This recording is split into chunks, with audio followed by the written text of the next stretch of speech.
jemaat-jemaat yang dikasih dalam Tuhan, Gereja GPTI Insyaallah Permai mengucapkan selamat Hari Kemerdekaan Republik Indonesia yang ke-76 tahun. Kiranya Tuhan selalu memberkati dan menyertai bangsa kita, bangsa Indonesia. Amin. Mari kita masuk dalam hadirat Tuhan, kita mau menyembah Dia dengan sungguh-sungguh, kita mau bersekutu dalam hadirat-Nya. Amin.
rencanamu dan rancanganmu yang mulia. Dalam satu tubuh kami bersatu menjadi duta kerajaanmu. Ku ucapkan doa atas Indonesia, biar kemuliaan Tuhan akan nyata bagi bangsa ini. Kami berdiri dan membawa doa kami kepadamu. Sesuatu yang besar pasti terjadi dan mengubahkan negeri kami. Hanya namamu Tuhan ditinggikan atas seluruh bumi. Kita akan menjadi sama-sama bagi bangsa ini. Syukur untuk setiap rencanamu ya Tuhan. Syukur untuk setiap rencanamu dan rancanganmu yang mulia. Dalam satu tubuh kami bersatu menjadi duta kerajaanmu. Ku ucapkan berkat atas Indonesia, biar kemuliaan Tuhan akan nyata bagi bangsa ini. Kami berdiri dan membawa doa kami kepadamu. Sesuatu yang besar pasti terjadi dan mengubahkan negeri kami. Hanya namamu Tuhan ditinggikan atas seluruh bumi. Sekali lagi bagi bangsa ini Tuhan. Bagi bangsa ini kami berdiri dan membawa doa kami kepadamu. Sesuatu yang besar pasti terjadi dan mengubahkan negeri kami. Hanya namamu Tuhan ditinggikan. Hanya namamu Tuhan ditinggikan. Hanya namamu Tuhan. Hanya namamu Tuhan ditinggikan atas seluruh bumi. Haleluya Yesus, terima kasih ya Tuhan. Terima kasih ya Yesus, Kau masih berikan kami kesempatan untuk datang bersekutu denganmu ya Bapa. Mengucap syukur ya Yesus oleh karena kebaikan dan kemurahan-Mu ya Bapa. Kami telah undang hadirat-Mu ya Bapa, dimanapun kami berada saat ini ketika kami streaming, Kau yang hadir di rumah-rumah kami ya Bapa. Terima kasih ya Tuhan. Kalau sebentar kami akan dengarkan firman-Mu ya Yesus. Tuhan yang berkati hamba-Mu yang akan menyampaikan firman-Mu. Kau yang urapi ya Bapa, dan biarlah setiap kata-kata yang keluar dari lidah bibir hamba-Mu adalah kata-kata yang berkuasa, kata-kata yang ingin Kau sampaikan, dan biarlah itu ya Tuhan tertanam dalam hati kami selalu. Terima kasih ya Bapa. Inilah doa kami ya Bapa, inilah hati kami Yesus. Kami serahkan semua dalam tangan-Mu. Ke dalam nama Tuhan Yesus kami berdoa dan mengucap syukur. Dan semua yang percaya sama-sama katakan amin. Jemaat yang kasih dalam Yesus, kembali kita akan menerima berkat melalui firman-Nya. Kalau saat ini jemaat masih beribadah melalui online, saya harap ya jemaat itu tetap bisa mengikuti ya online dengan baik. Jemaat yang kasih dalam Yesus, ya moga-moga minggu depan atau 2 minggu lagi ini kita sudah bisa ibadah onsite ya. Itu moga-moga ya. Jemaat yang kasih di dalam Yesus, memang keadaan saat ini memang makin menakutkan ya. Ketakutan itu melanda manusia karena COVID ya. Orang kaya pun banyak yang mati karena COVID. Bahkan ekonomi lumpuh juga karena COVID. Tempat ibadah tutup juga karena COVID. Keadaan seperti ini berakibat bisa melumpuhkan iman. Jemaat yang kasih dalam Yesus, tapi hati-hati dengan tipu daya setan dalam hal ketakutan. Ketakutan itu berakibat fatal. Coba kita akan baca dalam Wahyu 21 ayat 8. Tetapi orang-orang penakut, orang-orang yang tidak percaya, orang-orang keji, orang-orang pembunuh, orang-orang sundal, tukang-tukang sihir, penyembah-penyembah berhala, dan semua pendusta, mereka akan mendapat bagian mereka di dalam lautan yang menyala-nyala oleh api dan belerang. Inilah kematian yang kedua. Jemaat yang kasih dalam Yesus, perhatikan ayat ini dengan baik-baik.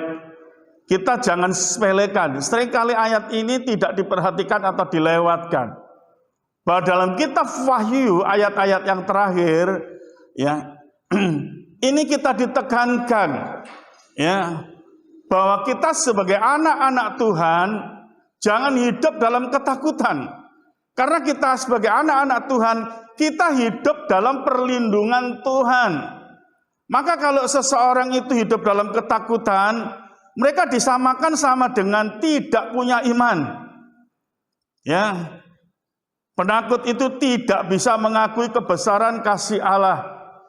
Kalau seseorang itu percaya bahwa Allah itu penuh kasih, lebih-lebih kasih karunia-Nya ditujukan kepada anak-anak Allah, tentu dia tidak hidup dalam ketakutan ya.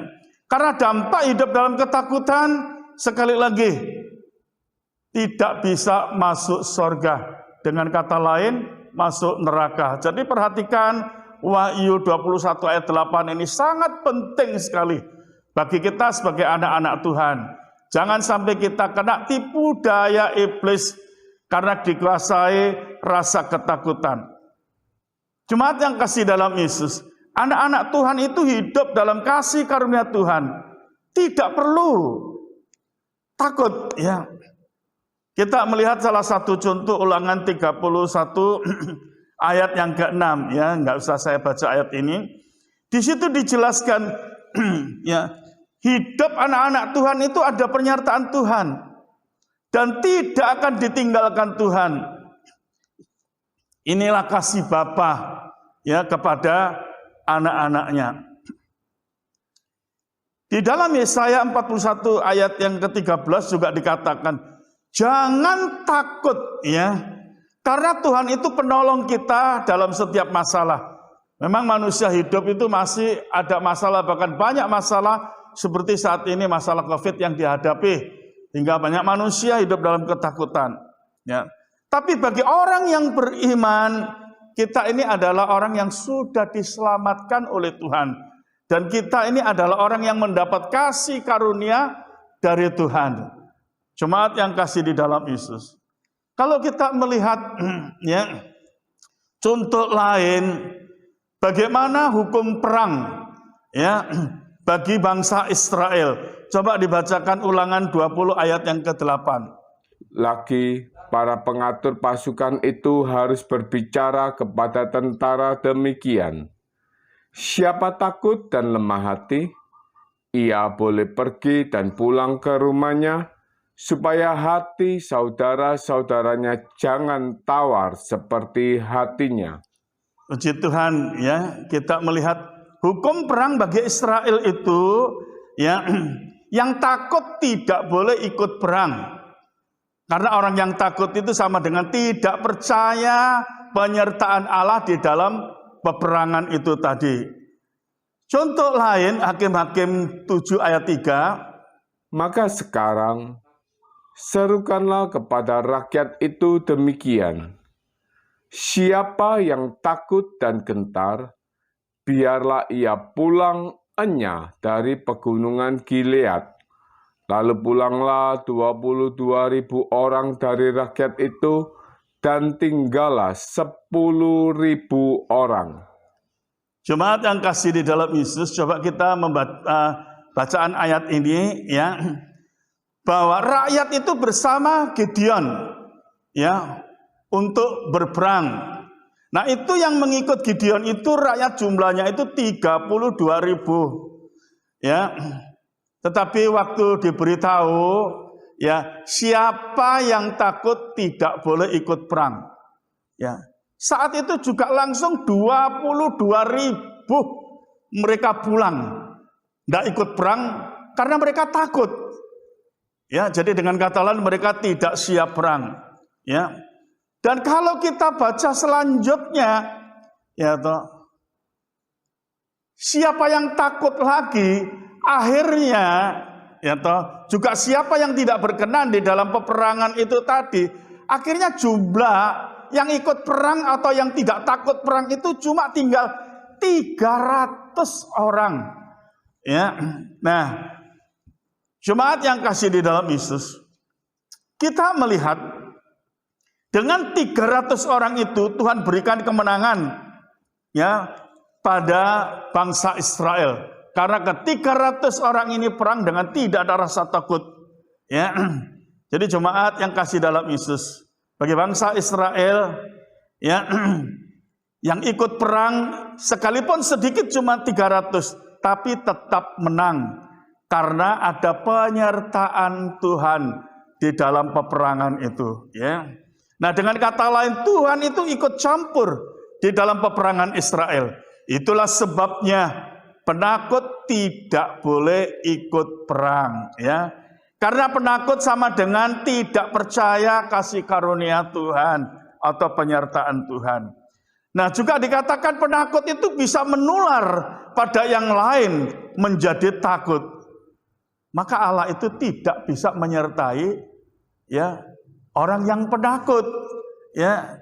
Jemaat yang kasih di dalam Yesus, kalau kita melihat di dalam Yosua 10 ayat yang ke-8, berfirmanlah Tuhan kepada Yosua, janganlah takut kepada mereka, sebab aku menyerahkan mereka kepadamu. Tidak seorang pun dari mereka yang akan dapat bertahan menghadapi engkau. Puji Tuhan, firman Tuhan dapat ditangkap jelas dengan Yosua. Ya, maka Yosua, ya, menghadapi musuh sebesar apapun, Yosua tidak pernah merasa takut. Penyertaan Allah pada Yosua, ya, karena Yosua itu benar-benar mengandalkan Tuhan, maka Yosua itu tidak bisa dikalahkan. Ya, maka orang-orang yang mengandalkan Tuhan, orang-orang itu tidak dikuasai rasa takut. Maka dalam persoalan apapun, ya, ada campur tangan Allah di dalam kehidupan orang yang tidak takut, ya. Jemaat yang kasih di dalam Yesus, yang kita, ya, bahas tadi itu adalah peperangan Israel, ya, secara jasmani.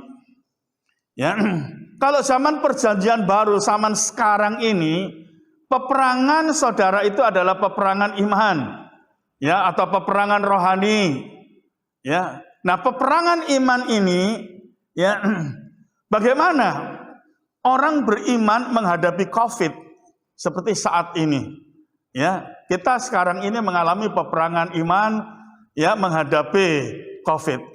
Apakah, ya, kita mengalami ketakutan atau tetap percaya penyertaan Allah, perlindungan Allah? Nah, inilah peperangan iman kita. Apakah kita percaya perlindungan Allah? Apakah kita percaya penyertaan Allah? Seperti peperangan bangsa Israel secara jasmani. Nah, jemaat yang kasih di dalam Yesus, Iman yang berkualitas itu menang atas COVID. Hidup tidak dikuasai ketakutan karena COVID. Ya. Banyak iman yang gugur saat ini karena tidak memahami kasih karunia Allah. Ya. Mereka hidup dalam ketakutan karena COVID.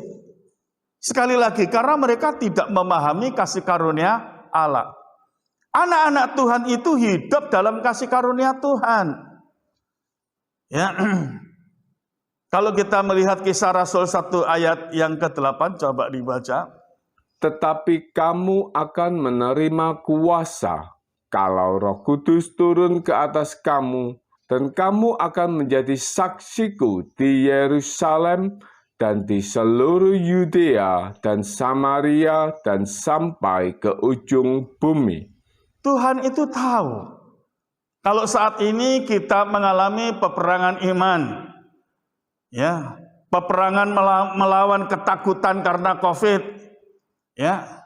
Nah, supaya iman kita jangan gugur dan supaya kita tetap bisa memuliakan Tuhan, memasyurkan nama Tuhan Yesus, maka kita diberi kuasa untuk memuliakan Tuhan, yaitu Roh-Nya yang kudus. Roh Kudus itu tinggal dalam kehidupan kita.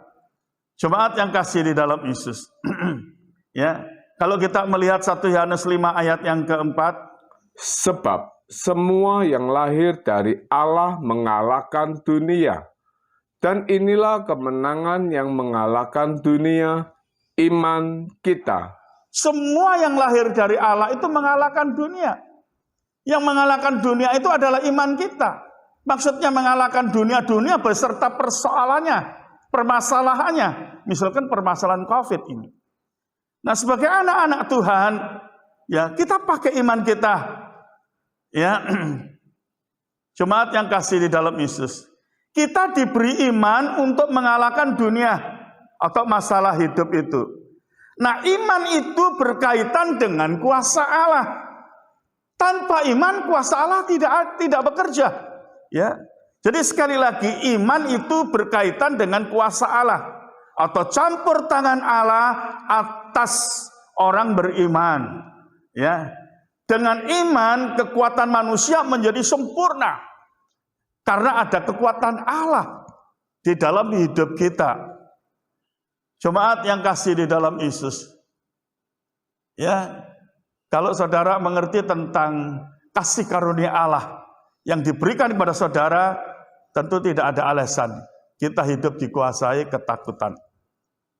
Jemaat yang kasih di dalam Yesus, penakut itu jiwa menjadi tidak tenang. Maka penakut itu sama dengan kena tipu daya iblis.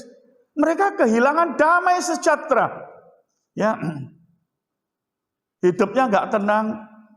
Ya, nah, hidupnya dikuasai rasa takut. Ya, maka hidup seperti inilah yang sering kali saya katakan hidup tidak normal. Ya, tentu ini tidak dikehendaki oleh Tuhan. Ya, jemaat yang kasih di dalam Yesus.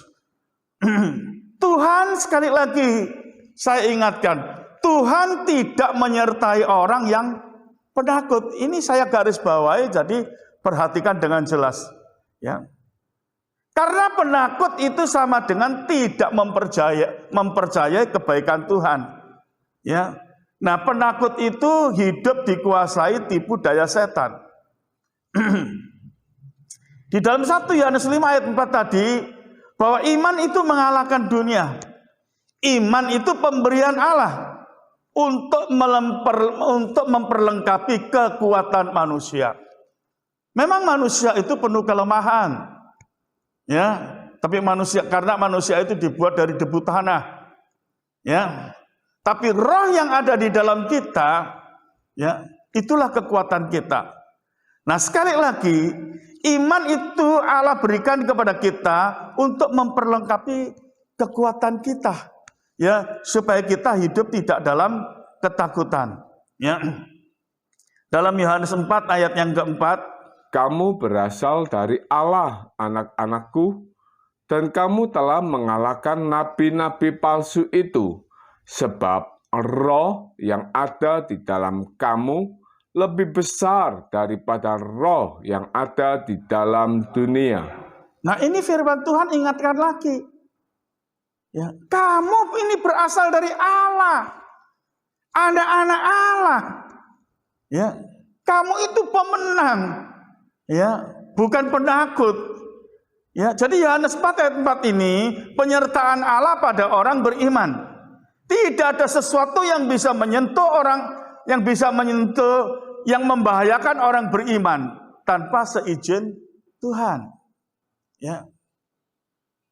Jemaat yang kasih di dalam Yesus. Jadi kalau ada ya anak-anak Tuhan kena COVID, pendeta kena COVID, bukan tidak bisa. Ya, tapi itu seizin Tuhan. Ya. Mungkin kalau saudara kena COVID maksud Tuhan, ya, supaya saudara hidup bergantung kepada Allah, ya, hingga saudara mengerti kasih karunia Allah dengan baik, ya, saudara sembuh dari COVID, iman saudara bertambah atau meningkat, atau dengan kata lain, ya, saudara menang atas COVID, saudara sembuh, ya, dari COVID ini, saudara memiliki iman yang berkualitas. Karena menunjukkan COVID tidak bisa melumpuhkan iman saudara. Dan saudara tetap percaya kepada Allah. Dan tetap memuliakan Allah. Inilah yang dikehendaki oleh Allah. Tapi kalau sekalipun ada yang kena COVID mati itu bukan sesuatu ya yang mengerikan. Rasul Paulus mengatakan, bagiku hidup adalah Kristus, kematian itu adalah keuntungan. Karena kematian orang yang beriman itu pulang ke rumah Bapa, bertemu dengan Sang Pencipta, yaitu Tuhan Yesus. Ya. Jadi jemaat yang kasih di dalam Yesus, di dalam masalah apapun, kena COVID atau mati karena COVID, itu tidak ada masalah. Karena kita ini adalah orang-orang yang sudah mendapat kasih karunia Allah. Kita ini adalah orang-orang yang sudah diselamatkan oleh Tuhan. Nah, ini harus kita garis bawahi. Tapi justru kalau kita hidup dalam ketakutan, kita kena tipu daya setan, maka Wahyu 21 ayat 8 tadi, kita tidak bisa masuk surga. Ya, jadi hati-hati tentang tipu daya setan dalam hal ketakutan. Ya, maka sekali lagi tidak ada sesuatu yang bisa menyentuh ya orang yang beriman, ya, yang membahayakan orang yang beriman tanpa seizin Tuhan, tidak mungkin. Jadi semua yang terjadi dalam kehidupan kita itu sudah seizin Tuhan. Ya, andalkan Tuhan, hiduplah berserah kepada Tuhan. Percayalah bahwa saudara anak-anak Tuhan yang mendapat kasih karunia, saudara anak-anak Tuhan yang sudah diselamatkan oleh Tuhan. Jemaat yang kasih dalam Yesus, akibat dosa itu manusia dikuasai ketakutan. Tapi ingat, salib Tuhan itu membebaskan manusia dari rasa ketakutan. Tuhan tahu semua apa yang terjadi dalam kehidupan kita waktu kita hidup di dunia ini. Ya. Maka sekali lagi, Tuhan membebaskan ketakutan kita. Ya, salib Tuhan itu telah membebaskan ya ketakutan kita. Jadi jemaat yang kasih dalam Yesus, kita jangan hidup dikuasai ketakutan lagi. Itu tipu daya setan. Karena akibat ketakutan manusia tidak masuk surga. Ya, Matius 10 ayat 28. Dan janganlah kamu takut kepada mereka yang dapat membunuh tubuh, tetapi yang tidak berkuasa membunuh jiwa. Takutlah terutama kepada Dia yang berkuasa membinasakan baik jiwa maupun tubuh di dalam neraka. Nah, ayat ini mengingatkan, sebagai anak-anak Tuhan, kita mendapat perlindungan Tuhan, penyertaan Tuhan, dan sebagainya. Jadi kita jangan takut apapun dalam hidup ini. Ya, kalau kita takut, takutlah hanya pada Allah yang memberi hidup dalam kehidupan kita. Ya. Jadi jemaat yang kasih di dalam Yesus, kata-kata takut itu biarlah kita takut hanya pada Allah yang sudah memberi hidup kepada kita. Jemaat yang kasih di dalam Yesus. Coba kita melihat satu ayat lagi, 1 Petrus 1 ayat 3 sampai 5. Terpujilah Allah dan Bapa Tuhan kita, Yesus Kristus, yang karena rahmat-Nya yang besar telah melahirkan kita kembali oleh kebangkitan Yesus Kristus dari antara orang mati kepada suatu hidup yang penuh pengharapan, untuk menerima suatu bagian yang tidak dapat binasa, yang tidak dapat cemar, dan yang tidak dapat layu, yang tersimpan di surga bagi kamu, yaitu kamu yang dipelihara dalam kekuatan Allah karena imanmu, sementara kamu menantikan keselamatan yang telah tersedia untuk dinyatakan pada zaman akhir. Keselamatan yang tersedia pada zaman akhir. Ya, di sini dikatakan bahwa saudara ini sudah dilahirbarukan. Artinya saudara sekarang ini adalah manusia-manusia baru di dalam Yesus yang sudah diselamatkan. Dan saudara adalah manusia-manusia yang mendapat kasih karunia Allah. Maka hidup saudara itu hidup penuh pengharapan. Ya, bukan hidup sia-sia. Ya. Nah, sekarang saudara hidup adalah hidup yang penuh pengharapan, dan nantinya kita akan mengalami satu kehidupan kekal yang sudah Allah sediakan di dalam kehidupan kita. Karena kita sebagai anak-anak Allah yang sudah diselamatkan. Nah, jadi sebagai anak-anak Tuhan yang hidup baru di dalam Tuhan, sekali lagi, ya saya berulang-ulang mengatakan, saudara sudah mendapat kasih karunia Tuhan. Maka saudara ini dalam kehidupan saudara yang baru, hidup saudara itu dipelihara dengan kekuatan Allah. Ya, kalau memang kita ini, ya toh, kekuatan kita ini memang, ya, kalau kekuatan manusia itu sekali lagi, ya, memang tidak bisa diandalkan. Tapi roh Allah yang ada dalam kehidupan kita, kekuatan Allah yang ada dalam kehidupan kita, ya, yang dikatakan memelihara hidup kita. Nah, itu yang kita andalkan. Ya. Jadi dengan kata lain, manusia baru sudah diselamatkan, hidup jangan dikuasai ketakutan, atau hiduplah bebas dalam rasa takut. Orang yang beriman itu percaya bahwa Allah Maha Kuasa, dan percaya manusia beriman itu mendapat kasih karunia Allah. Maka orang seperti ini hidupnya akan mengalami hidup dalam damai sejahtera Allah dan sukacita dalam Roh Kudus. Nah, inilah kehidupan anak-anak Tuhan. Ya, inilah yang dikehendaki Bapa. Kehidupan yang normal. Ya, kehidupan dalam damai sejahtera Allah, ada sukacita dalam Roh Kudus. Orang yang hidup seperti ini, orang ini bisa memuliakan Tuhan. Ya, tapi kalau orang itu hidup dalam ketakutan, maka berulang-ulang sering kali katakan hidup kita itu menjadi tidak normal. Kalau bicara karena COVID manusia mati, ya manusia tidak karena COVID pun manusia bisa mati karena manusia itu sudah digariskan mati. Tapi yang penting mati dalam Tuhan, mati ya kita beriman, mati kita mendapat kasih karunia Tuhan. Kita tidak ada alasan takut lagi. Ya. Maka kalau dikatakan di dalam kitab Wahyu 14 ayat 13 dikatakan, coba bacakan. Dan aku mendengar suara dari surga berkata, tuliskan, berbahagialah orang-orang mati yang mati dalam Tuhan sejak sekarang ini. Sungguh, kata Roh, supaya mereka boleh beristirahat dari jerih lelah mereka, karena segala perbuatan mereka menyertai mereka. Sampai bagian yang kedua dikatakan, sungguh kata Roh. Yang dimaksud Roh ini adalah Tuhan. Sungguh kata Tuhan. Ya, bahwa mereka akan memperoleh satu istirahat ya yang kekal.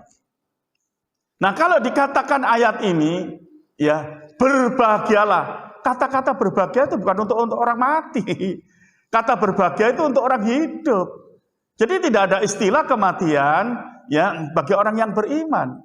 Yang ada adalah kehidupan yang berbahagia di dalam surga. Maka dikatakan diawali berbahagialah ya orang-orang yang mati di dalam Tuhan sejak saat ini. Ya, sejak Yesus naik ke salib, manusia sudah dipulihkan dari segala dosa. Ya, kebangkitan Yesus, manusia ya menjadi anak-anak Allah, menjadi manusia baru. Kebangkitan Yesus, kebangkitan manusia.